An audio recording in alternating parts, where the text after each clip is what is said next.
Hello YouTube, Shadow Hero 90 here. This is a new series I'm going to be doing called Sexism in Movies and TV. You see, the reason I do this is not because there's just sexism in the shows that I watch, but a lot of fictional characters kids see as role models and want to grow up to be like them. And although I don't really have a list of actual jerks, well, every boy needs a good role model. And this is really more of a list of fictional jerks that, without a good role model, well, a lot of young boys could grow up to be just like.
And since we don't want any of, well, not just American youth, but the children of any country or gender to grow up to be like, well, real live versions of the jerks on that list, that's why I'm doing this series and essentially pointing out double standards, hypocrisy, and how many TV shows and movies have degenerated into piles of misandric garbage.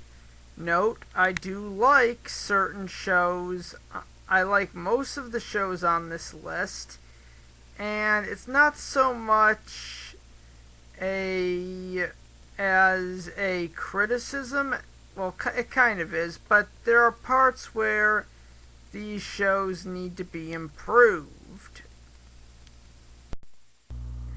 Okay, in this episode, I'm doing the episode of Saved by the Bell, The Substitute, which pretty much works like this. The drama teacher throws out her back, and thus bringing in the need for a substitute, who is basically a lot more handsome, charming, and sophisticated than Zack, Slater, and Screech could ever hope of being.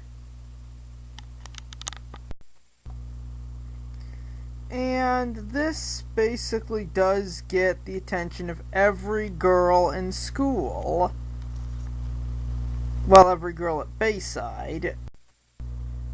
Later at the Max, as you can see here, this talking orangutan like bitch, and that's a metaphor for she's an uninvolved idiot, basically just says what her and the two sluts are basically thinking.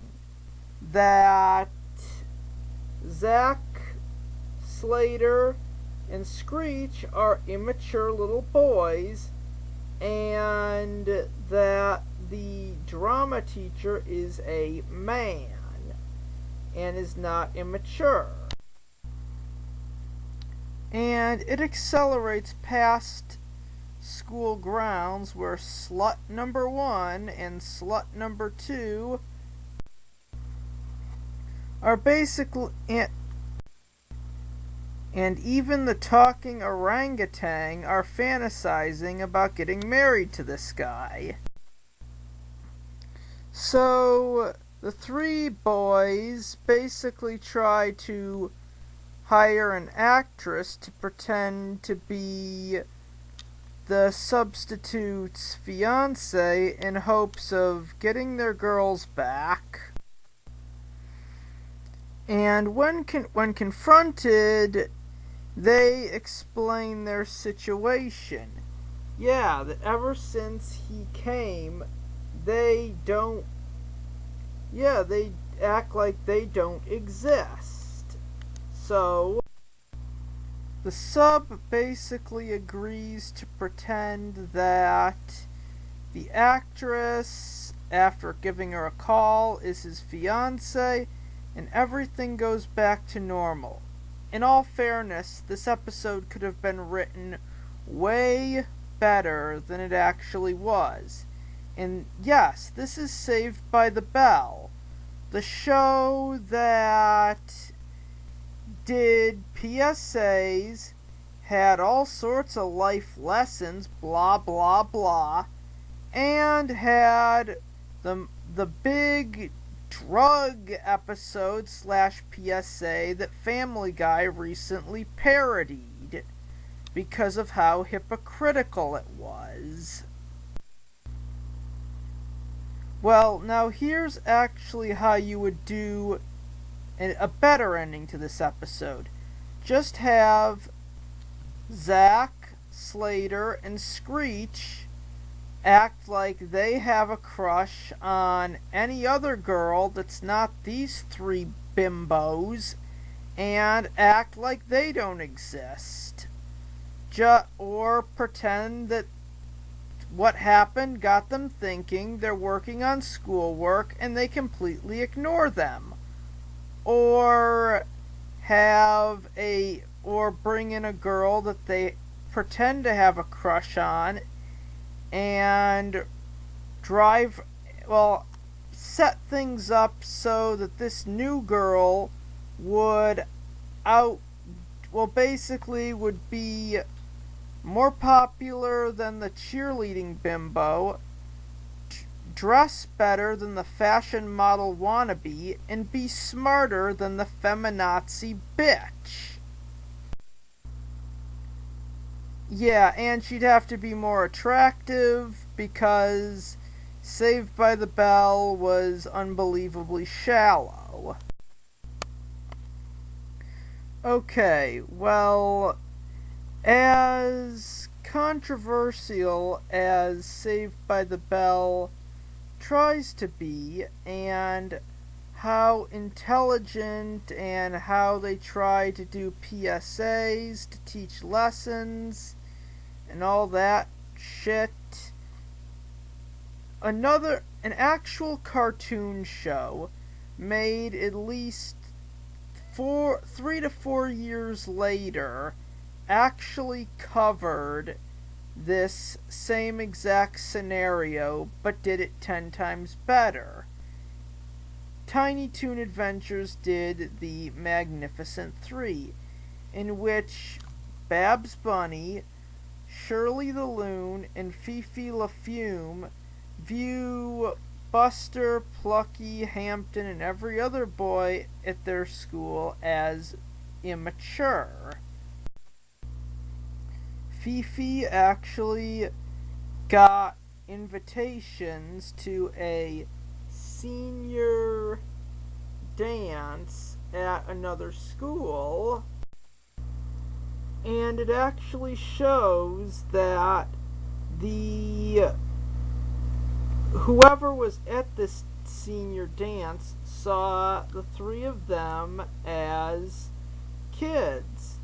And I really have to give credit to this guy for putting Shirley the Loon in her place when he really metaphorically crammed her quote-unquote keen intellect down her throat by using his words to turn her into a baby.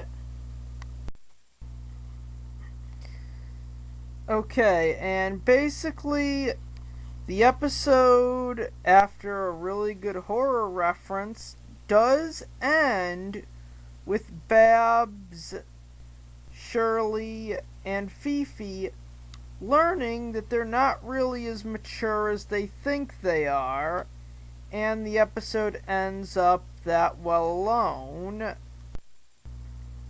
Ironically, a cartoon that is viewed as being silly and for kids basically takes the same exact scenario that an episode of Saved by the Bell, a show that's meant to be serious and teach life lessons, and Tiny Toons does it 10 times better and 30 times more realistically than Saved by the Bell could have ever dreamed of. But then there's the fact that Saved by the Bell was written by hacks. Everyone on that show is a complete asswipe. But so really, what would you expect?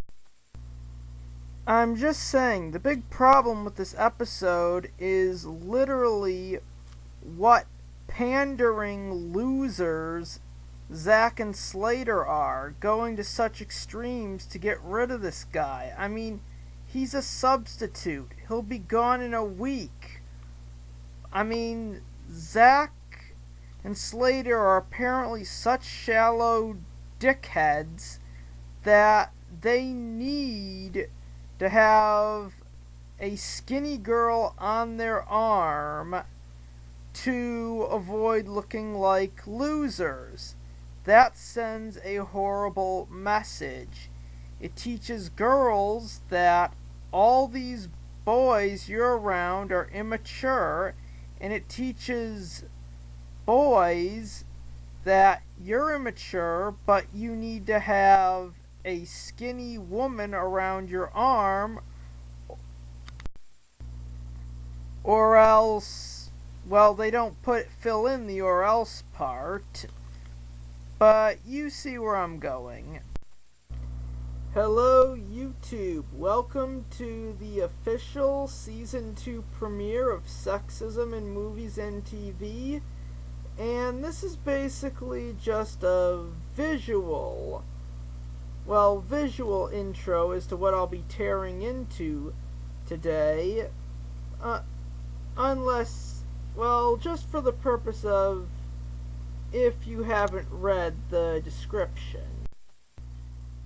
In fairness, from what I see, the silly kids cartoon took a scenario, the silly kids cartoon and the serious show for both kids and teenagers that teaches life lessons both had an episode with the exact same scenario, but the silly cartoon show did it way better than the serious